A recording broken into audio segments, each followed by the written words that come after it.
భారతదేశంలో పసుపు కుంకుమలను మంగళకరమైనవిగా, సౌభాగ్య చిహ్నాలుగా భావించి పవిత్రంగా చూసుకుంటారు. ఏ శుభకార్యానికైనా, పూజలకైనా ముందుగా సిద్ధం చేసుకునేవి పసుపు కుంకుమలే.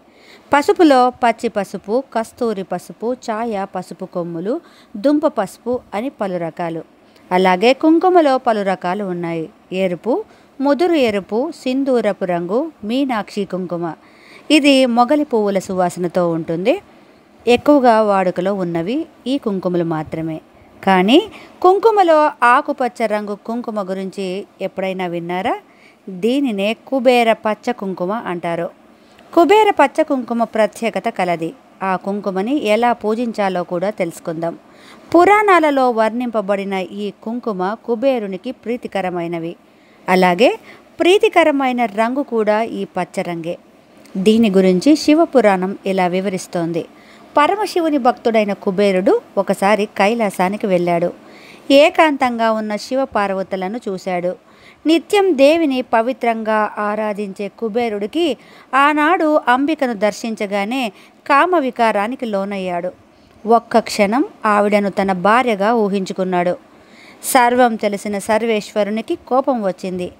శివుణ్ణి అర్ధభాగమైన సతీదేవి ఉగ్రురాలైనది. ఇద్దరూ కుబేరుని వైపు ఉగ్రంగా చూశారు. ఆ చూపుల తీక్షణతకు కుబేరుని దేహం కాలి కమిలిపోయింది. కుబేరుడు గడగడ వణికిపోయాడు. పరమశివుని కాళ్ళపైబడి మన్నించమని వేడుకున్నాడు.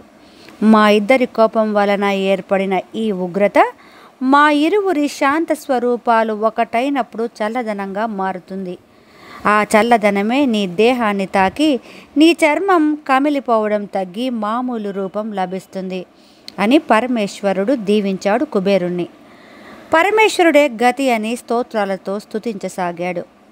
శీఘ్రంగానే పార్వతీ పరమేశ్వరులు కుబేరుణ్ణి కరుణించారు. వారి అనుగ్రహంతో శరీరానికి స్వస్థత చేకూరింది. అయినా శరీరం కాలిన ప్రదేశాలలో తప్పుకు శిక్షగా మచ్చలు శాశ్వతంగా ఉండిపోయాయి. పరమేశ్వరుని కంఠం చుట్టూ గల నీలవర్ణం పార్వతీదేవి పసిపి ఛాయ అంటే అంబిక మంగళ రూపిణిగా దర్శనమిచ్చినప్పుడు పసుపు వర్ణంగానే దర్శనమిస్తుంది. ఆ పసుపు వర్ణాన్ని తన దేహానికి పసుపు నలుగు పెట్టి తీసిన పసుపుతో వినాయకను మూర్తి చేయడం కూడా మనకు తెలుసు. ఆ నీలవర్ణం ఈ పసుపు వర్ణం రెండు కలిసినప్పుడు అక్కడ ఒక అద్భుతం జరిగింది.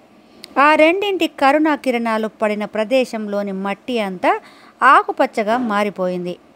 నీలం పసుపు రంగులు మిశ్రమం చేస్తే ఆకుపచ్చ రంగు ఏర్పడుతుంది. ఇది తెలిసిన విషయమే. కుబేరుడు ఆ ఆకుపచ్చ మట్టిని తన శరీరానికి పూసుకోగానే మాడి కమిలిన దేహమంతా మామూలు స్థితిని పొంది శివపార్వతుల ఆగ్రహం నుండి విముక్తి పొందాడు. అంతేకాకుండా పచ్చమట్టిని తన పట్టణానికి తీసుకొని వెళ్ళి నిత్యం శరీరానికి ధరించేవాడు. ఆనాటి నుండి పచ్చవర్ణం కుబేరునికి ప్రీతిపాత్రమైంది. పచ్చని రంగు కుంకుమ కుబేర చిహ్నంగా మారింది. మహావిష్ణువు వర్ణం కూడా పచ్చనిదేనని పురాణాలు తెలుపుతున్నాయి. పరమ భక్తులైన ఆల్వార్లు పచ్చమామలై పోల్ మేని అంటే పచ్చని పర్వతం వంటి గంభీరాకృతి కలవాడు విష్ణువు అని కీర్తించారు. శ్రీమన్నారాయణునికి పచ్చని వర్ణం ఎలా వచ్చిందంటే పాలకడలిలో శయనించే శ్రీ మహావిష్ణువు ఆకాశం నుండి ప్రసరించబడే నీలవర్ణాన్ని తాను ధరించి నీలవర్ణం మేఘశ్యాముడుగా దర్శనమిచ్చేవాడు. ఆయన అర్ధాంగి అయిన శ్రీ మహాలక్ష్మి మహావిష్ణువు వక్షస్థలమున నివాసం ఏర్పరచుకున్నది. అందువల్ల ఆమె మేనికాంతి మహావిష్ణువుపై బడి ఆయన దేహం పచ్చని వర్ణంగా మారింది. మహాలక్ష్మి యొక్క మేలిమి బంగారు ఛాయ నీలమేఘశ్యాముని వర్ణంతో కలిసి పచ్చని వర్ణమై మెరిసింది. పరంధాముని మేని అని ఆల్వార్లందరూ మహావిష్ణువును స్తుతించారు. పుణ్యనగరాలలో అంటే ప్రముఖ క్షేత్రంగా విశిష్టత కలిగిన కంచి నగరంలో శ్రీ మహావిష్ణువు పచ్చవర్ణ పెరుమాల్గా దర్శనమిస్తున్నాడు.